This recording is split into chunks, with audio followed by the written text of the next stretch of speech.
আসসালামু আলাইকুম। Live blogs by Shifu channel থেকে আমি শিফু বলছি, চট্টগ্রাম থেকে বলছি। সবাই কেমন আছেন? কাছে কিংবা দূরে যে যেখান থেকে আমার ভিডিও দেখছেন না কেন, আশা রাখছি সবাই আল্লাহর অশেষ রহমতে ভালো আছেন, সুস্থ আছেন। যারা অসুস্থ আছেন আল্লাহর দরবারে দোয়া রাখছি, আল্লাহ তাআলা যেন আপনাদের দ্রুত সুস্থ করে দেন। ভিডিওর স্ক্রিনে দেখতে পাচ্ছেন বাচ্চাদের খেলাধুলা চলছে। হ্যাঁ, খেলাধুলা চলছে আমার ছেলেদের স্কুলে। তারা বিভিন্ন খেলাধুলার প্রতিযোগিতায় অংশগ্রহণ করেছে। এর মধ্যে চকলেট দৌড়, বেলুন ফাটা, আরও বিভিন্ন খেলাধুলা ছিল। আলু কোরানো, কে কত বেশি আলু নিতে পারে। তো আমার বড় ছেলে, সে ২টার মধ্যে ১টাতে উইন হয়েছে, আর ছোট ছেলে ৩টার মধ্যে ২টাতে উইন হয়েছে, আলহামদুলিল্লাহ। আমি বেশ চিন্তিত ছিলাম গত কয়েকদিনে। আমার বড় ছেলেকে নার্সারিতে দিয়েছিলাম, ছোট ছেলেকে প্লেতে দিয়েছি। তো বর্তমানে যে স্কুলে ওরা পড়ছে, এখন যে স্কুলটাতে ওরা পড়াশোনা করছে, এই স্কুলে তো প্রথম দিকে যখন আমি ভর্তি করাবো তার আগে আমি ওদের কাছে সিলেবাসটা দেখতে চেয়েছিলাম। তো সিলেবাসটা তারা আমাকে দেখাতে পারে নাই। বাট এখন যখন ভর্তি করিয়েই ফেলেছি, দেখলাম যে ওদের সিলেবাস অনুযায়ী পড়াটা এমন হয়ে গেছে যে নার্সারির পড়াটাই প্লেতে পড়াচ্ছে আর কেজির পড়াটা নার্সারিতে পড়াচ্ছে। অর্থাৎ নার্সারিতেও দিয়ে রেখেছে ওরা গণিতের স্থানীয় মান, জোড় বিজোড়, প্লেতেও দিয়ে রেখেছে জোড় বিজোড় সব কিছু। তো প্রিন্সিপাল ম্যামের সাথে আমি কথা বলেছি, উনি বললেন যে পারবে, সহজ সহজ জোড় বিজোড় আমরা দিব, হয়তো ৩ সংখ্যার ৪ সংখ্যার এভাবে দিব। তো তারপরেও আমার কাছে মনে হয়েছে এটা বাচ্চার ক্যাপাসিটি অনুযায়ী অতিরিক্ত পড়ালেখার চাপ। তো সেই জন্য ডিসিশন নিলাম যে এই স্কুলে প্লেতেই, যেহেতু ছোট ছেলে আছে, বড় ছেলেকেও প্লেতেই এনে ফেলবো। যদিও ওরা ১ বছরের ছোট বড়, ১ বছরের ছোট বড়তে প্রায়ই বাবা মারা কিন্তু একই ক্লাসেই রাখে। তো আমি আসলে একই ক্লাসে রাখতে চাচ্ছিলাম না। আমি চাচ্ছিলাম যে একজন ছোট ক্লাসে, একজন বড় ক্লাসে থাকুক, দেখতে সুন্দর লাগবে। তো এখন তো কিছু করার নাই, দুইজনকেই প্লেতে আমার দিয়ে দিতে হবে। আমি জানি না প্রিন্সিপাল ম্যাম সেটাতে রাজি হবেন কি না, কালকে গেলে কথা বলতে পারবো। আর এখন যা দেখছেন ভিডিওতে, এটা হচ্ছে আমরা টিচাররা সবাই পিলো পাস খেলাধুলা করছিলাম। তো আমি জিততে পারিনি, আমি হেরে গেছি। কিছু করার ছিল না, নসিব। আমি মনে করি যে খেলাধুলা এটা একটা নসিবের ব্যাপার, লাকের ব্যাপার। তো আমি পারিনি, আমি হেরে গিয়েছি। তো যেটা বলছিলাম, বাচ্চাদেরকে আমি আগে থেকেই বিলিভ করি বাচ্চাদেরকে পড়ালেখা নিয়ে চাপ দেওয়া যাবে না। বাচ্চাদেরকে যত কম পড়ার চাপ দেওয়া যায় ততই ভালো। কারণ আমি ছোটোবেলাটা, আমার শৈশবটা আমি কাটিয়েছি কিন্তু খুব আনন্দে। আমার নানু বাড়ির যে একটা আনন্দ, সেটা কিন্তু আমার বাচ্চারা এখন একটু কমই পায়। কারণ হচ্ছে আমরা কিন্তু খুব একটা আমি কিন্তু খুব একটা আমার বাবা বাড়ি যেতে পারি না। যতটুকুই যাই সেটা দেখা যায় এটা শহরের ভিতর। বাট আমার নানু বাড়িটা ছিল হচ্ছে পাহাড়ের উপর। মানে এটার একটা অন্যরকম মজা ছিল, যেটা আমার বাচ্চারা কিন্তু পাচ্ছে না। যাই হোক, অত ডিটেলসে এখন যাব না। এখন যেটা বলছিলাম যে বাচ্চাদেরকে পড়ালেখা নিয়ে এত চাপ দেওয়াটা আমার মোটেও ভালো লাগে না। আমার কাছে মনে হয় ছোটোবেলাটা আসলে, শৈশবটা কাটবে আনন্দে আনন্দে। যাহা শিখবো আনন্দ নিয়ে শিখবো। মাথায় এত প্রেশার রেখে পড়ালেখা শেখানোর আমার কাছে কোনো যুক্তিই আসে না। কারণ যে মানুষ হওয়ার, সে পড়ালেখা করেও মানুষ হবে, পড়ালেখা না করেও মানুষ হবে। তো আমি চাই মানুষ হোক শান্তভাবে, সুষ্ঠুভাবে, মার্জিতভাবে, সাবলীলভাবে, সৃজনশীলভাবে, ইনশাল্লাহ। বাকিটা আমার উপরওয়ালার ইচ্ছা। তো ভিডিওতে দেখতে পাচ্ছেন আমরা কিন্তু একটা বাণিজ্য মেলায় এসেছি। সেদিন যে এত খেলাধুলার পর্ব গেল, খেলাধুলার পর্বতে সকাল সেই 7টা থেকে আমি একদম রাত 10:30 পর্যন্ত বাইরে বাইরে বাইরে, মানে স্কুলের সব কিছু শেষ করে এই যে আমার বাচ্চারা কিন্তু প্রাইজ নিয়ে এখন আমার কাছে বায়না ধরেছে যে মা, তুমি কিন্তু বলেছ যদি খেলায় জিতি তাহলে কিন্তু আমাদেরকে তুমি সারপ্রাইজ দিবে, কিছু না কিছু তুমি কিনে দিবে। তো এখন আমি যেটা বিলিভ করি বাচ্চাদের সাথে কিন্তু প্রতিশ্রুতি রাখতে হবে। আপনি যদি মা হয়ে বাবা হয়ে বা যেই হন না কেন, আপনি যদি প্রতিশ্রুতি না রাখেন, অর্থাৎ কথা দিয়ে কথা না রাখেন, তাহলে কিন্তু ওই বাচ্চাটার মাইন্ডেও এটাই ঢুকবে যে দূরও কথা না রাখলে তো এমন কোনো কিছু হয়ে যায় না, কোনো ব্যাপার না, কথা রাখতেই হবে, এমন তো কোনো কথা নাই, তো এটা শিখে যাবে। আমি চাই না আমার বাচ্চারা এইরকম কোনো কিছু শিখুক। আমি ওদেরকে কিছু বলার আগে সবসময় চিন্তা করি যে আমি কি এটা অ্যাফোর্ড করতে পারবো কি না, বা আমার দ্বারা এটা হবে কি না। দেন আমি তাদেরকে প্রতিশ্রুতিটা দেই, ওয়াদা করি যে হ্যাঁ আমি ঠিক আছে, তুমি যদি এটা আমাকে দিতে পারো আমি তোমার জন্য এটা করব। তা আমার বাচ্চারা তো আমাকে খুশি করেছে, আমারও উচিত না তাদেরকে খুশি করা। তা আমি অনেক ক্লান্ত হওয়ার পরও আমি চলে গেলাম ওদেরকে নিয়ে এই বাণিজ্য মেলায়। এই বাণিজ্য মেলা সম্পর্কে একটু বলে রাখি। এটা আসলে চট্টগ্রামের বিভিন্ন জায়গা, পুরো চট্টগ্রাম শহর জুড়ে এটা বিভিন্ন জায়গায় মাসব্যাপী চলে। কখনো হালিশহর, কখনো বদ্দারহাট, কখনো চাঁদগাঁ, কখনো জিএসসি, এরকম করে এটা পুরো চিটাগাং শহরই ঘুরে। তো ওদেরকে আমি কিছু খেলনা, কিছু স্টেশনারি জিনিস কিনে দিয়েছিলাম। আর এই হচ্ছে আমার ছেলেদের ক্রেজ, তারা খেলায় জিতে পেয়েছে। আর এটা আমার ছোট ছেলের, তারপরে আর এটা হচ্ছে আমার বড় ছেলের। তো মাশাআল্লাহ, এটা মা হিসেবে এটা আমার জন্য অনেক কিছু, কারণ এটা ওদের জীবনের প্রথম অর্জন। আর ওদের জীবনের প্রথম অর্জন মানে এটা আমার জীবনেরও প্রথম অর্জন, কারণ আমার বাচ্চারা যে জিনিসটা অ্যাচিভ করেছে, এই যে অর্জন করেছে, এটা আমার জন্য মানে আমি আসলে বুঝাইতে পারবো না। যে মারা এই জিনিসটা পেয়েছেন তারাই বুঝবেন। সন্তানের কোনো সফলতাতে সবচেয়ে বেশি খুশি কিন্তু মাই হয়, মার চেয়ে বেশি কিন্তু আর কেউ খুশি হয় না।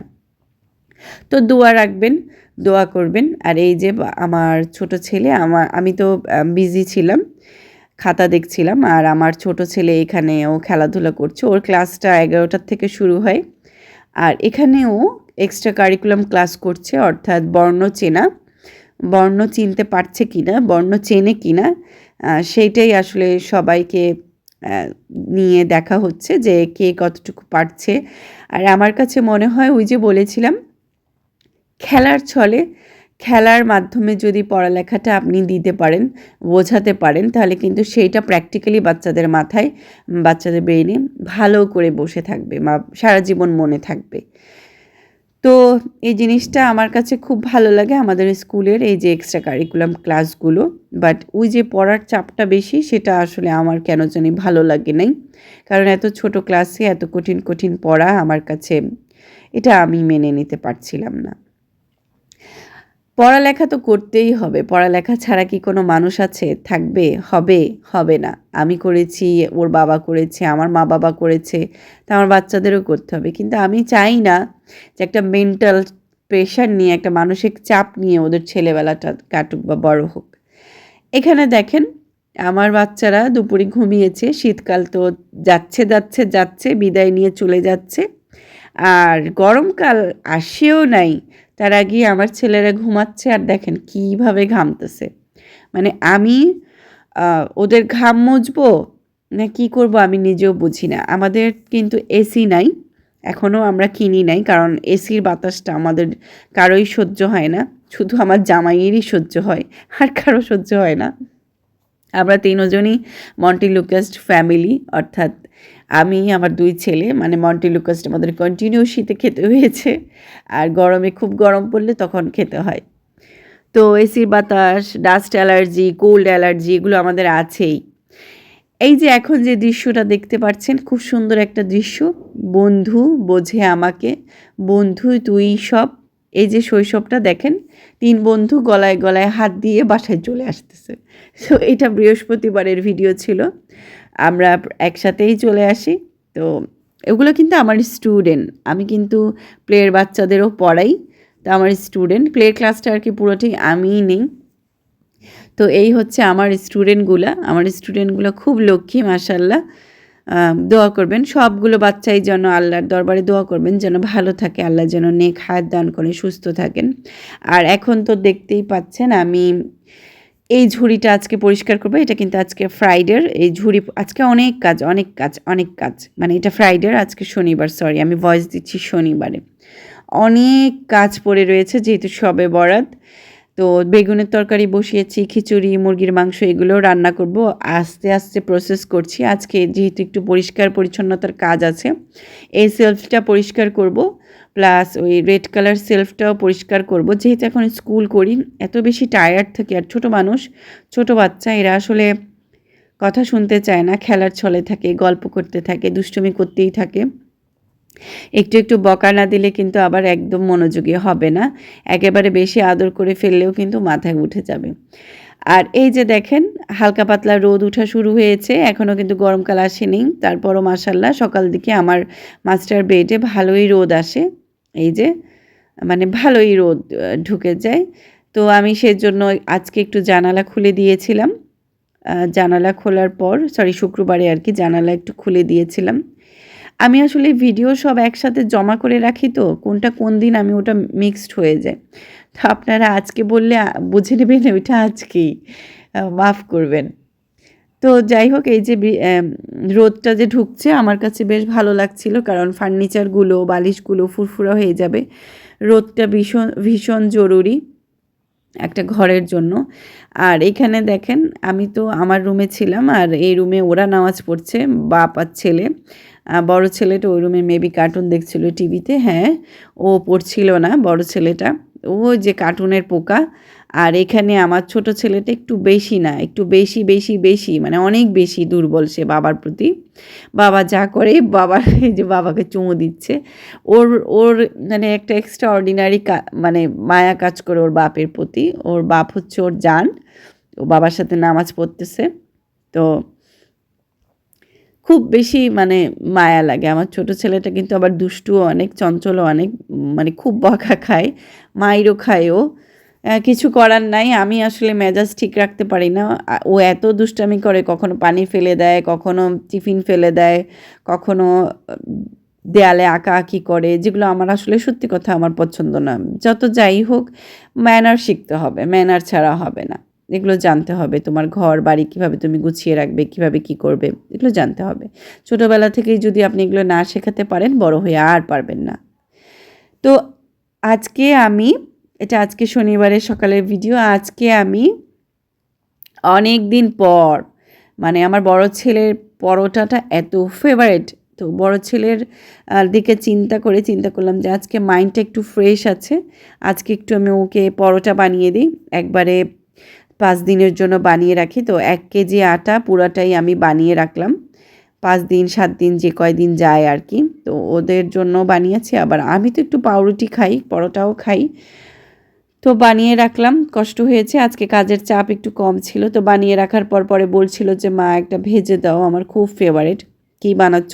প্রথমে জিজ্ঞেস করতেছে কী বানাচ্ছ, তাই আমি বললাম পরোটা বানাচ্ছি। তো আমাকে বলতেছে ঠিক আছে আমাকে একটা ভেজে দাও, আমি একটু খাই। তো এই যে ওদেরকেও ভেজে দিয়েছিলাম, ওদেরটা আমি ঘি দিয়ে ভেজে দিয়েছি, আর আমি আমারটা তেলে ভেজে চা দিয়ে খেয়ে নিয়েছিলাম। আর এখন মশলা শেষ, মশলাগুলো রেখে দিব এই বয়ামগুলোতে। আমার নিজের হাতে আর্ট করা এই বয়ামগুলো দেখতে কিন্তু অনেক লুক্রেটিভ মনে হয় আমার নিজের কাছে। আপনাদের কাছে কেমন লাগে কমেন্ট করে জানাবেন। আর আমি অসম্ভব দুর্বল ঘর বাড়ি গুছিয়ে রাখার প্রতি, তবে এখন একটু কম পারছি নিজের ঘরকে, সংসারকে সময় দিতে। ঘর সংসার সময় দিতে বলতে ঘর গুছিয়ে রাখতে আগের মতো অতটা গুছিয়ে রাখতে পারি না, তারপরেও চেষ্টা করি। আর এখন এই যে জারগুলো রিফিল করে নিব আর কি মশলা দিয়ে। ওর বাবা অল্প অল্প করে কিছু মশলা এনেছে, তো বলেছিলাম যে শেষ হয়ে গেছে, অল্প অল্পই এনে দাও। আমি আবার বেশি করে আনলে আমার ভালো লাগে, আমার কিন্তু বাজার সদাই একটু বেশি করে করলে সেটা ভালো লাগে। তো ইদানিং যেহেতু বাসা চেঞ্জ করলাম, বাচ্চা ভর্তি করালাম, সব কিছু মিলিয়ে না আসলে একটু একটু হিমশিম খেতে হচ্ছে। আর আগের বাসার থেকে এই বাসার ভাড়াটা অনেক বেশি, প্লাস আরও আনুষঙ্গিক যে খরচগুলো সেগুলোও বেশি, কনভেন্স, তারপরে হচ্ছে নেট বিল, আরও অনেক কিছু। তো সব মিলিয়ে আমাদের এটা একেবারে প্রায় ভালোই একটা ধাক্কা লেগেছে বা ধাক্কা যাচ্ছে। জানি না এটা থেকে কবে বা কখন একটা স্টেবল পর্যায়ে চলে যেতে পারবো, জানি না, এটা আল্লাহ তাআলা যদি চান তাহলে হবেন। আসলে ওই যে বলে না, শখ থেকেই সব কিছু, তো শখটাই আছে বলে কিন্তু এখনও এতটুকু এভাবে আছি। ওই যে বললাম যে ঘরবাড়ি সৌন্দর্যের প্রতি, গোছানোর প্রতি, সাজানোর প্রতি আমার একটা অসম্ভব রকমের দুর্বলতা কাজ করে, ওইটা থেকেই কিন্তু এত কিছু। তারপরেও আমার হাজব্যান্ডকে অনেক ধন্যবাদ, আল্লাহ তাআলাকে অনেক ধন্যবাদ, অনেক শুকরিয়া যে আমি এইভাবে আছি বলি। আসলে একটা গৃহিণীর মানসিক শান্তিটাই কিন্তু শুরু হয় কোত্থেকে জানেন? ঘর থেকে। সে যদি ঘরে শান্তি না পায় তাহলে কিন্তু তার কোথাও শান্তি লাগবে না, তার ঘরটাই তার শান্তির জায়গা।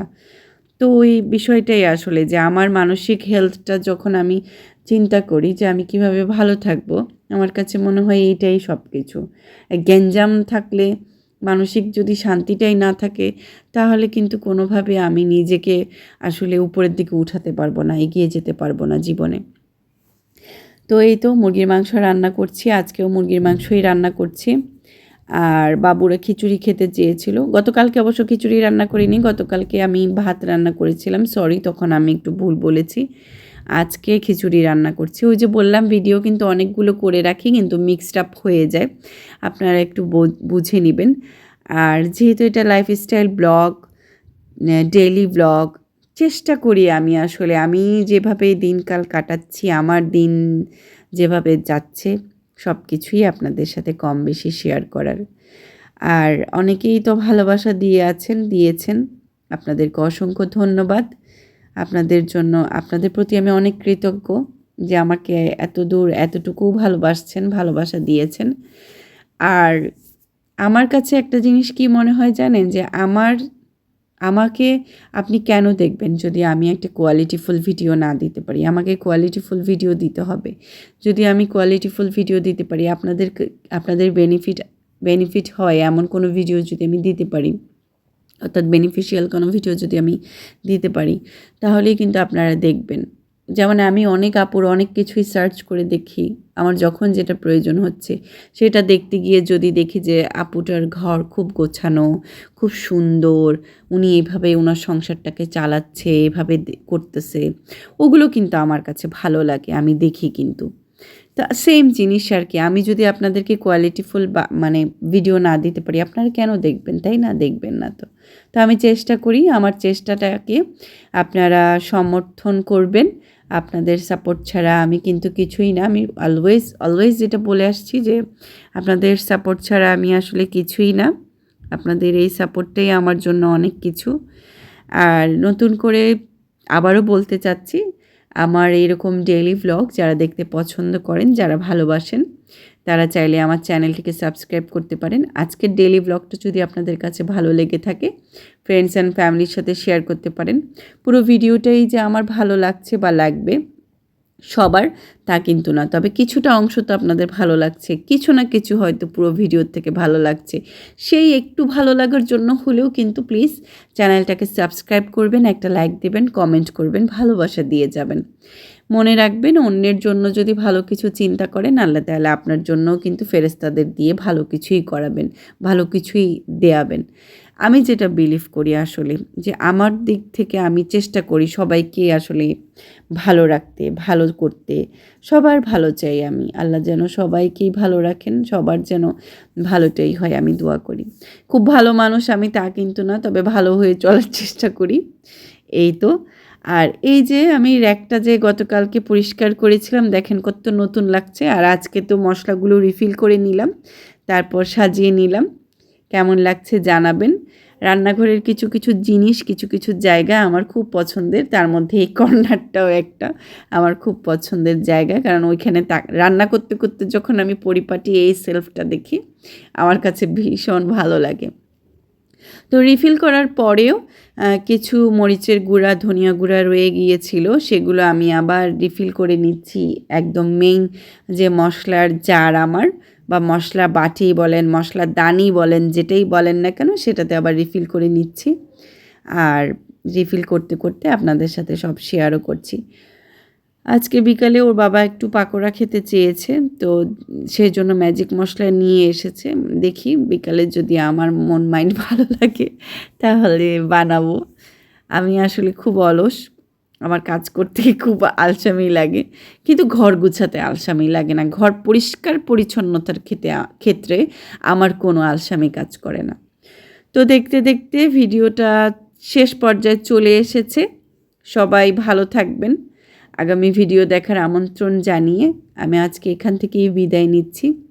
সবাই আমাদের জন্য দোয়া করবেন, সবাই সবার জন্য দোয়া করবেন, নিজেদের যত্ন নেবেন। আপনাদের জন্যও রইল অনেক অনেক শুভকামনা। আর ওই যে বললাম, আমার চ্যানেলটাকে যদি সাবস্ক্রাইব না করে থাকেন প্লিজ সাবস্ক্রাইব করবেন। আপনাদের ছোট্ট একটা সাবস্ক্রাইব, একটা ভালোবাসা, এটা আমার সামনের দিকে এগিয়ে যাওয়ার অনুপ্রেরণা। আমাকে কিন্তু এটা অনেক বেশি অনুপ্রাণিত করে, আমার ভালো লাগা কাজ করে। তো সবাই ভালো থাকবেন, সুস্থ থাকবেন। সেই পর্যন্ত বিদায় নিচ্ছি। নতুন ভিডিও দেখার জন্য আমন্ত্রণ জানিয়ে আজকে বিদায় নিচ্ছি। আল্লাহ হাফিজ, আসসালামু আলাইকুম।